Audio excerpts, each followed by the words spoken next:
Ahoj, já jsem Martin Zimbrich, studuju Business Management a finance a v dnešním videu bych chtěl mluvit o něčem, co všichni dobře známe a denně to používáme, ale ne všichni doopravdy vědí, co to vážně je.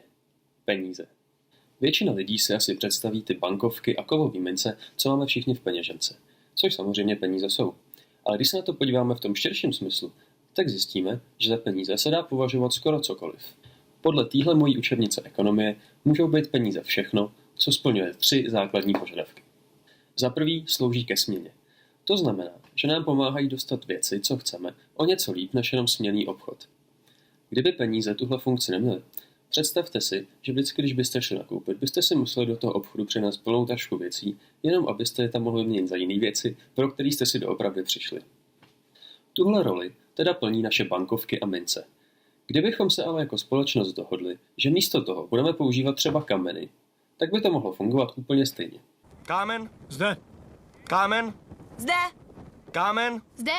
Aha. Kámen? Zde. Kámen? Kámen? Jasně, zas nepřítomen. No, možná ne úplně stejně. Že by ale podobná situace nastat vážně mohla, dokazuje už jenom to, že v historii už několikrát vážně nastala. Podle tohohle článku například se v Rumunsku v 80. letech jako peníze poměrně běžně používaly cigarety. Mohli jste si za ně koupit, co vás napadlo. Přes kvalitní maso a masáže až po operace v nemocnici. Wait, what? Takže to byla první podmínka. Druhá věc, kterou musí peníze splňovat, je, že slouží jako jednotka ceny. To znamená, že když se spolu budou dva lidi bavit, tak většinou řeknou, že tohle kolo stojí 5 000 a tenhle párek v rohlíku stojí 20. Mohli by samozřejmě taky říct, že to kolo stojí 250 párků rohlíku. Ale to by mohlo být matoucí už jenom proto, že párky v rohlíku dělají všude trochu jinak. Třetí a poslední věc, která obvykle definuje peníze, je to, že si uchovávají hodnotu. To si můžeme představit například tak, že když si zapomenete 100 v kapse u kalhot a za měsíc ji tam zase objevíte, tak budete nejspíš mít radost a budete příjemně překvapený, protože ta 100 pořád má tu svoji hodnotu. Pokud jste ovšem mezi tím ty kalhoty nevybrali. Tohle široký kritérium pochopitelně splňuje spousta věcí. Kdybyste třeba po měsíci našli telefon, tak byste taky neřekli, že se jeho hodnota nějak zásadně změnila. Kdybychom ale ten časový úsek roztáhli pro peníze i pro telefon, tak už by se nám mohlo stát, že hodnota obojího poměrně zásadně klesne.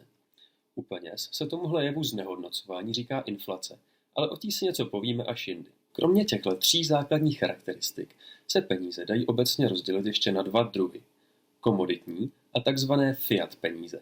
Komoditní peníze jsou takový, který mají kromě svojí peněžní hodnoty ještě jinou vlastní hodnotu, která pramení z toho, že se dají použít ještě na něco jiného. S komoditními penězi a je ale spojeno pár problémů, kvůli kterým nejsou moc široce rozšířeny.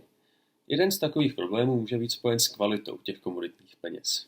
Tohle se ukázalo v americkém státě Nová Anglie, kde v dobách kolonializace byly jako peníze běžně používáni koně. Samozřejmě to vedlo k tomu, že když jste někomu dlužili 2 koně, nedali jste mu svoje 2 úplně nejlepší koně, což následně hodně snížilo důvěryhodnost koní jakožto peněz. Druhý problém komoditních peněz se týká množství té komodity.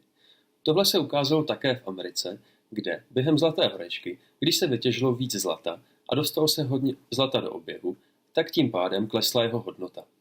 Druhým typem peněz, kromě těch komoditních, jsou takzvané fiat peníze, neboli česky peníze s nuceným oběhem. Tyhle peníze byly na rozdíl od komoditních uměle vytvořeny nějakou autoritou, většinou státem, a zároveň se o ně taky někdo stará, většinou centrální banka. Takový peníze tedy vlastně nemají žádnou skutečnou vlastní hodnotu. Mají jenom tu peněžní hodnotu, kterou jim stát přidělí a na které se my jako společnost vlastně domluvíme. Znamená to teda, že celý peněžní systém stojí na naší důvěře, že peníze, které dneska dostaneme, budou mít i v budoucnosti nějakou hodnotu, až si za ně budeme chtít něco koupit. Protože ty papírky samy o sobě jsou vlastně bezcenné.